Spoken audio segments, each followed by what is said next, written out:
What's up, guys, and welcome back to the doctor's office. I am Dr. K.R.A. Knight, here to give you proper diagnosis and prognosis and everything comics and comic book characters. So, we are just a few days away from Sam Wilson taking up the mantle officially of Captain America in his first solo movie, Captain America Brave New World. And a lot of people know some things about Sam, and then a lot of people don't know anything about Sam. And then there are people who think that they know way too much about Sam, but, they kind of don't. So I am going to talk a little bit about Sam, but mainly just the differences between MCU Sam and comic book Sam.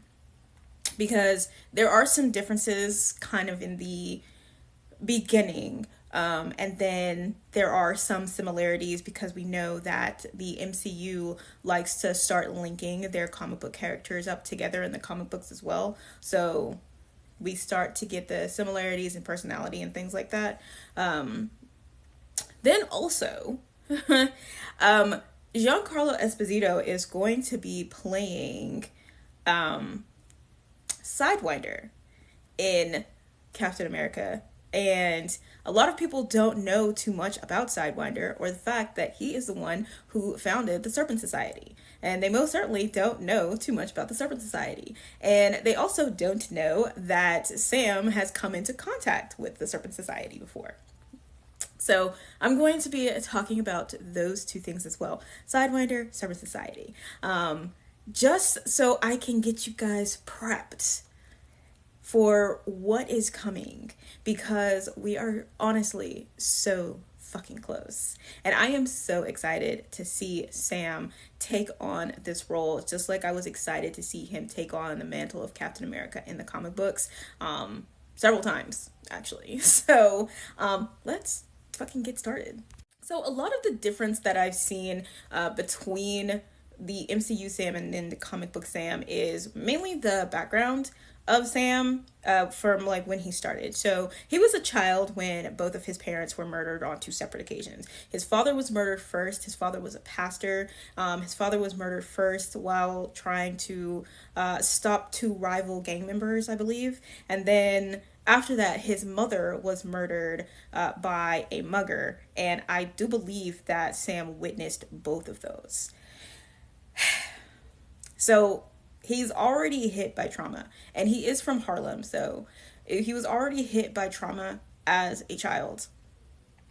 And I feel like they didn't too much touch on any of his trauma, but they did get the personality of how he takes care of, he's the one who took care of both his brother and his sister. I don't think they've said anything about his brother, but they definitely introduced his sister. But he took care of his siblings after both of his parents got killed.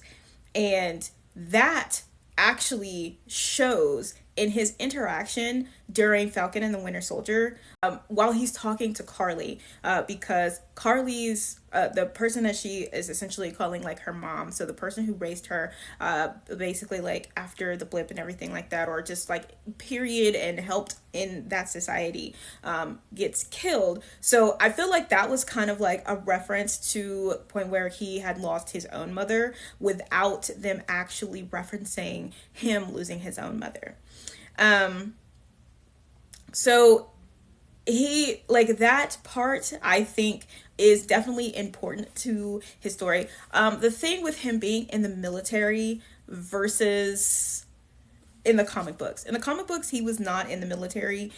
He was in the church after his father died, trying to help get the youths off the street, essentially. And that is definitely something that he is committed to. And it's that helping nature of his that acutes to his speaks to his personality, and that part is what they've kept in this MCU Sam, where he is, instead of helping youths in the church, he's helping veterans who have had that PTSD and are still experiencing those really bad episodes. He even went so far as to explain that he lost his partner during a mission, and that is something that keeps him going. And I actually really do love that part of his background and his origin rewrite, because when you start reading the comic books and you realize that this stuff is part of his background, it just honestly sounds like extra fluff. And it's like, it sounds like a lot, but it ends up like contributing to the overall character later on, which is fucking amazing. But it's almost kind of like the writing in the beginning gets kind of shallow. Another thing that I kind of like but am on the fence about is Redwing. Now, he has an affinity to birds in the comics, and he even went so far as to build a pigeon coop on top of his building because he loved birds. And at one point, he was called to rescue Redwing. Redwing was an actual bird. So he just had a lot of things going on, and he was very, very like sensitive towards birds.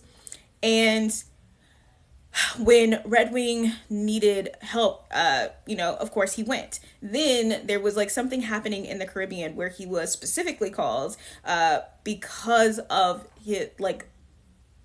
his sensitivity towards birds. And Captain America went with him at that point and was like trying to fight off this group of people called the Exiles. And he was like, all you have to do is create a symbol for the revolution. You create that symbol and people will follow you. And thus he became the Falcon.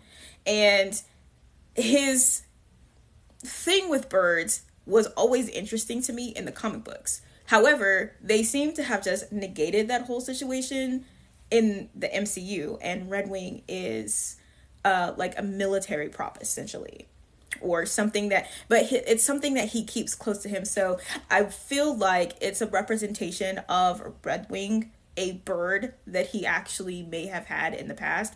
But again, we have not gotten into the past of Sam Wilson the way that we probably could have. The way that we've gotten into the past of Steve Rogers is not the deep dive that we got for Sam. So the switching of Redwing from an actual bird to a mechanical bird is an interesting choice to me, especially because one of his powers, and he does have powers, one of his powers or his ability is that he is psionically linked with Redwing, the bird. And this is after he had touched the cosmic cube. And I thought that that was really cool because he's able to see through the eyes of quite literally every bird that he can, but more specifically, his vision is heightened with Redwing because they have such a really interesting and close bond with each other. And I feel like that kind of takes away from Sam's character, as well as something really cool that could be applied to Sam in the MCU. Some people may think that it's silly, but it is something that he has, and it was something that highly contributed to him becoming Falcon because of his affinity to birds. Now, I'm not going to say that they aren't kind of using the relationship between him and Redwing, because how Sam is with Redwing in the movies and the show, you can definitely tell that there is some kind of bond there, and maybe it is like a representation of a bird that he did lose at one point in time. And so in order to not lose like another bird life, he just has Redwing as a mechanical bird. Now, one thing that they definitely did capitalize on is him being like this super amazing symbol when he got home. And that is definitely something straight out of the comic books. He was a symbol of freedom and justice inside or in Harlem, and everybody literally like loved him. So at one point he does, well, several points actually, but this first point that I'm bringing up, he does run into a crap ton of racism that occurs in Harlem because there are race tensions happening and the city's morale is kind of at a low. And the Sons of the Serpent, who are like a racist organization, come in and try to like, KKK activities.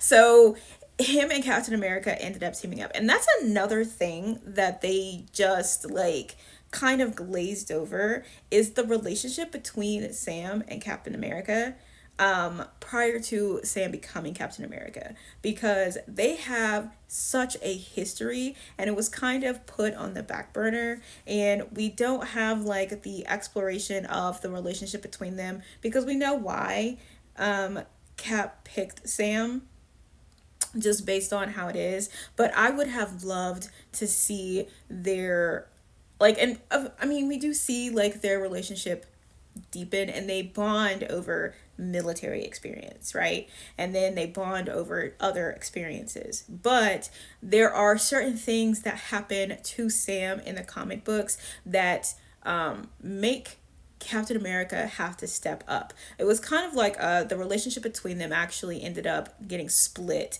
because of a lot of things that happened based on Sam's race.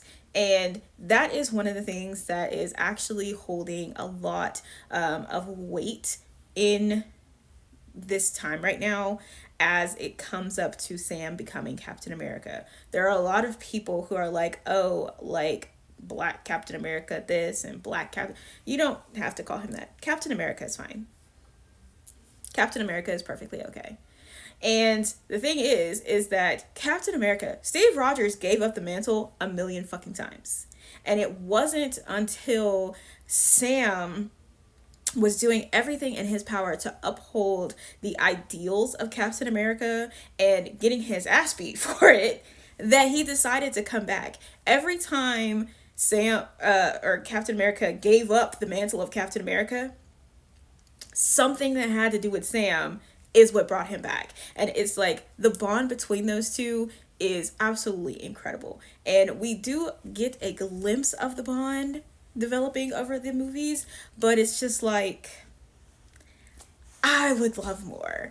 And even if he does nothing else but just talk about it, I'm perfectly fine with that. One thing that I'm very glad that they completely avoided is the part where he runs into the Red Skull, because a lot of people don't think that Sam and Captain America's villains like crossover, but they very much do, because Sam and Captain America were literally together all the fucking time. When they run into the Red Skull, and Red Skull completely fabricates a whole other past life for Sam where he's a pimp, mobster, and a drug dealer, and just a criminal in general. And the entire whole thing was just based on the Red Skull being unbelievably racist, and that Sam was never a criminal at all. I am so glad that they avoided that just entirely. When I tell y'all that would have did me in, because what do you mean? That was just such an, and his persona as that person was Snap. Please, I'm begging you. I am so happy that they were just like, let's not do that. Another thing that they kind of avoided doing, but kind of mixed it in. So we do have Sam being this hero and saving the world and all of this other stuff. But in the comic books, Sam really wanted to focus on like street level things. And after all of the things that were happening in Harlem, the race riots that were starting, and just riots in general, and he was struggling with his identity, and he just totally decided to cut ties with Captain America because he needed to do what he needed to do in his city solo. And it was like a builder trying to get himself to, prove to himself that he could do this without help. And I think a lot of people also miss that point, is the fact that he still has to prove to himself. So like in Falcon and the Winter Soldier was mainly about him trying to prove to himself that Steve Rogers was not wrong about him, and that he deserved the mantle that was bestowed upon him by someone he considered a really close friend, and that he is the good man that Captain America thought that he was. Of course he is. And he spent that proving it to himself, much like in the comic books, where he had to do a lot of things where he cut the relationship between him and Captain America a few times, because it was like he was living in the shadow of Captain America and not being his own person, even though he created this own identity of himself. And it's like he wasn't able to prove to himself, like he could prove it to other people, like, hey, I'm the Falcon and I can do this, that, and that. But he wasn't feeling it himself, and he started questioning himself. When he started questioning himself, he was like, you gotta go, I need to figure this out for myself. And I think that is what a lot of people have missed when it comes to this, because they don't feel like he has to prove it to anybody. But when you take on a mantle for somebody who like came before you, you do kind of have to prove that you deserve it, and that you're not just like some imposter who is pretending to do this and trying to just get your own thing out of it, right? So it's the same thing that happened with Monica Rambeau and the Captain Marvel name, when she was not sure if she was living up to what kind of person Marvel was. Now, one of the things that happened between him and Captain America was when he had cut the ties with Captain America initially, he then found out that Captain America was molesting vulnerable Black people in Harlem. And when I read that, I said, I beg your pardon? What the fuck do you mean? And so,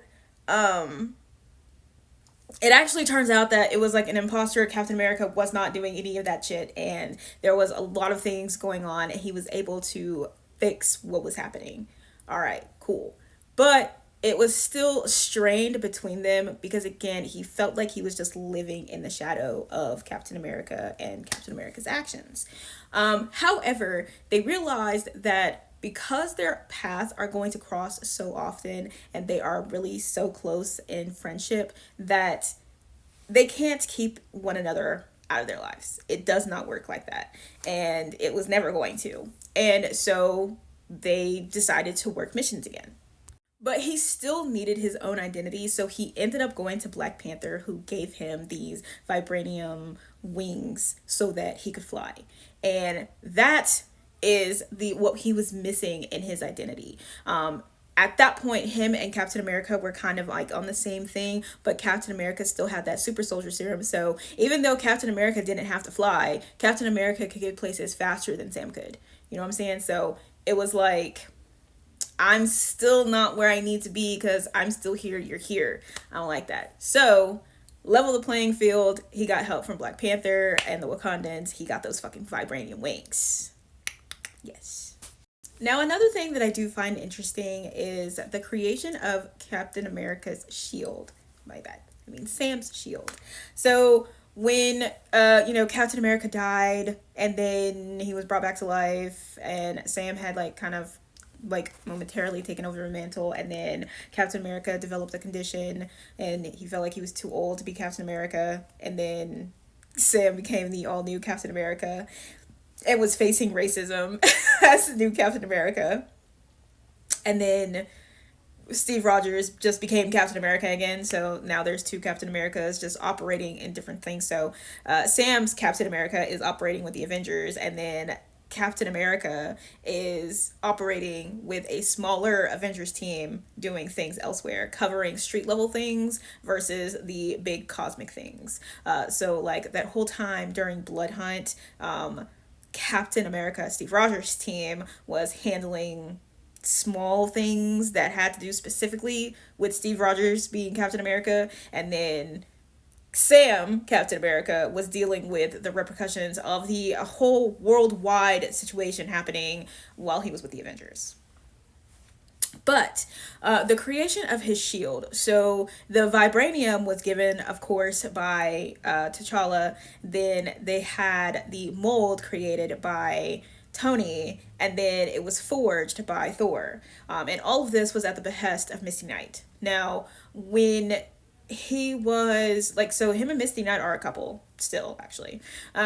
When he was contemplating not being Captain America in the all-new Captain America thing, she was the one who convinced him to just go ahead and fucking do it, because you don't have anything to lose at this point other than your life. But you have been doing this for the longest time. The only difference between now and then is that your name was fucking Falcon and that there was already a Captain America. Captain America has passed this mantle onto you and nobody else, which means that you are the one who deserves it. And I think that being the whole thing with Falcon and the Winter Soldier is probably my favorite thing about Sam's background. It's the fact that he did finally prove to himself that this is what he's supposed to be doing. Literally the only difference between the two is there's just two differences. One, he's not a super soldier, and two, his name was Falcon. That's it. And I mean, like he said in one of the movies, I just do what he does, only slower. And I have been so proud of the development of Sam Wilson in the MCU. Again, a lot of this stuff in the comic books is just fluff, but there were things that there was so much fluff that they were able to just like pick and choose, and they did a really great pick and choose on kind of the best parts. Now, getting into Sidewinder. So Seth Volker was born and raised in Wisconsin. He worked for Roxxon Oil, and then he discovered that Roxxon Oil was involved in a bunch of illegal activities. So in order for him to get like the advantage over them and be able to blackmail them later, he basically wanted them to run this project that he was working on, in which he would be able to teleport himself and others across distances, and it was basically through an implant of the nth projector. And then he started calling himself Sidewinder. Now, as Sidewinder, he started a team called the Serpent Squad, and at first it was him, Death Adder, and Anaconda and Black Mamba, and they had come into they came into conflict with the Thing from the Fantastic Four and Stingray. Essentially, their first mission together was to get a serpent crown, and once they were able to do that and they took the crown back to Roxxon Oil's Hugh Jones, who was the president, he was already wearing a fucking second serpent crown, and then had another serpent crown, and like because they were terrified of his power, fucking Sidewinder just left. Later on, he was hired by Jeffrey Wilder, and he was hired with a new team, which was Puff Adder, Anaconda, Rattler, Cobra, and Diamondback, and their whole entire thing was that they were supposed to kill Tony Stark in Los Angeles.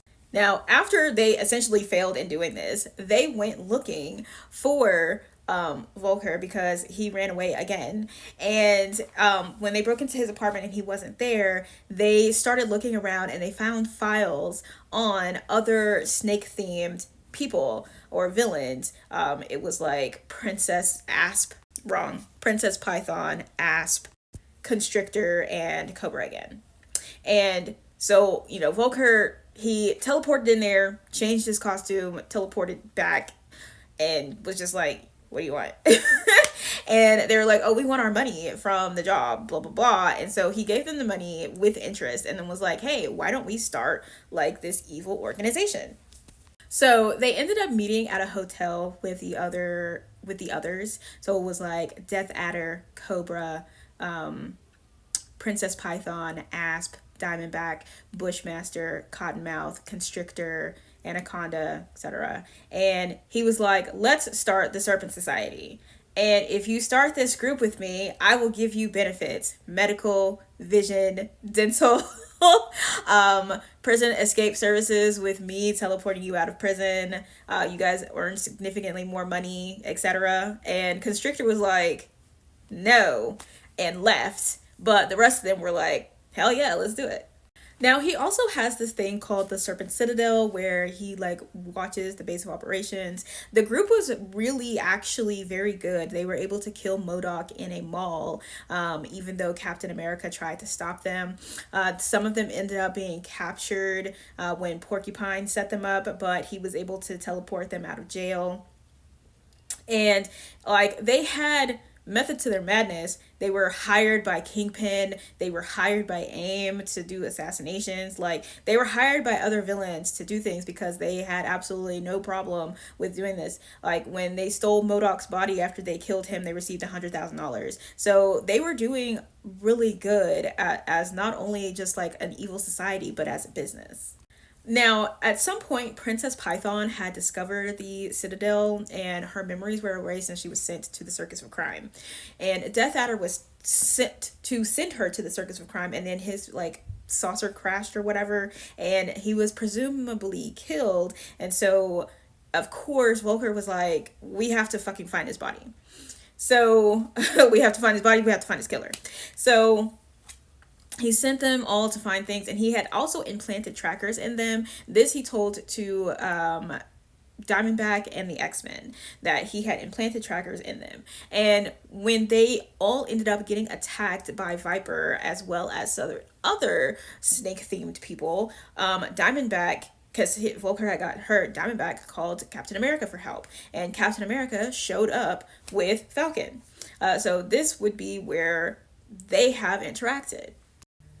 So leadership with the Serpent Society switched hands.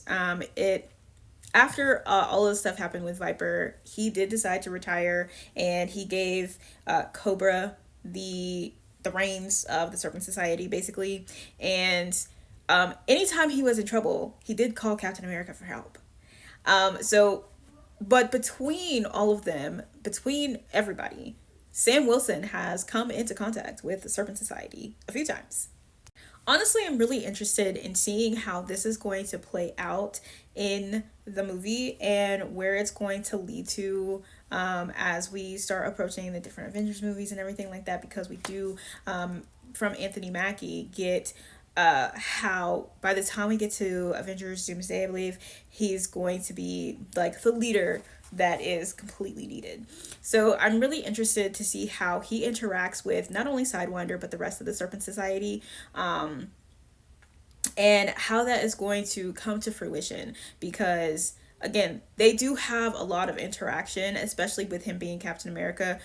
Even though their whole thing with Captain America is mainly with Steve Rogers, even in the new Avengers Assemble comics, the Serpent Society is going up against the Avengers Assemble team, which is Captain America, Steve Rogers, because Captain America Sam is with the actual Avengers doing other things. So I'm really interested in seeing how this goes, because there's always going to be the difference between the comic books and what you decide to bring to the screen. And with Giancarlo Esposito being Sidewinder, I'm interested to see how he brings this character to life, because Sidewinder is like essentially almost a fucking genius. But it's like he's a genius in like finances and business and things like that. Like the way he presented to them, do y'all want to join in an alliance with me? And they're like, absolutely fucking yes.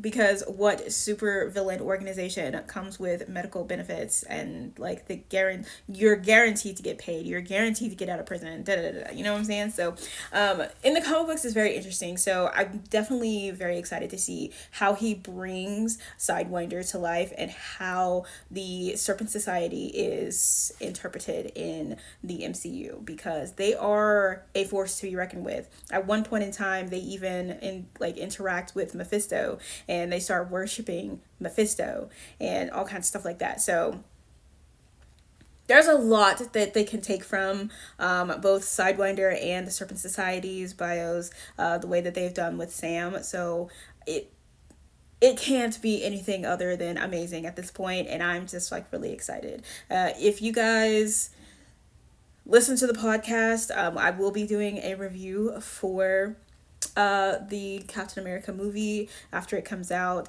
Also on Nerd in the Street, we're going to be talking about the Captain America movie after it comes out. But just in general, follow the podcast. If you haven't got the book, get the book. If you have not decided whether or not you're going to go see Captain America, go see Captain America, because Sam deserves our support. point blank period. Anthony Mackie has done so much in this sci-fi fantasy like world period, not even just in superhero movies but in sci-fi fantasy period.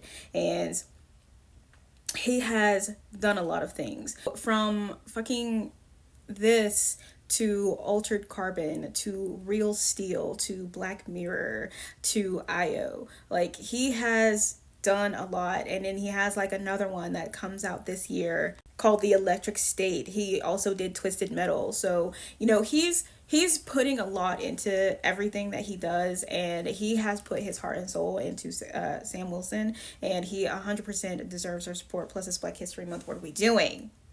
You know what I'm saying? So, but that is it for this episode of The Doctor's Office. If you guys stuck through to the end, thank you guys so much. And thank you for 600 subscribers. Y'all are the best. And I will continue doing what I do for you guys. I promise.